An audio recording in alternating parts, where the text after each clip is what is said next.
e che le mani asciutte bianche, bianche che il biancore da magnolia, che sapevano fare. Con mille calzestelle colorate, forbice, carte in mano, appicciava un vestito incantato in un tramonto. Pure un malapieno, addavantava sotto la forbiciatoia, una festa di luce, in da lui che ha stretto tutto brio. E si pigliava la penna e a presto l'accompagnava un po' la carta bianca, che non era mai più bianca e più asciutta che la mano. Per il suo la penna, perché le vedeva. Qualunque gente, pure pizzerelle, addavantavano dolci a confronto della mano.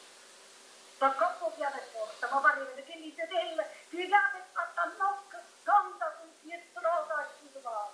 Per me sa che la musica, mai non segna spazio. Se poteva passare perché la frutta. Noi fosse del bacio, la risata, e fa da stiere, correva nei pensieri nata volta. Ecco voi. No, per cantare, padà, no, per parlare. Dice, ma per parlare qualunque voce poi. No, signore, chi tiene una voce può cantante, pure parla, ma parla malamente. E quando parlava, e sentiva sempre, la voce la teniva vicino, e la sentiva lontano, e lontano correva, e ti arrivava, e ti fermava, e ti gelava, quando cadeva in terra, e ti spazzava d'inseccata da gente.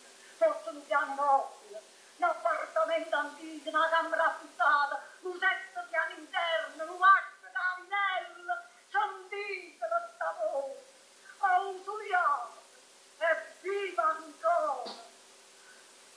Non era bella, ma la bellezza sua la sapeva su lei. E la sapeva spendere per dentro lo specchio, quando una faccia una femmina bella, bella vera, le cercavo piacere,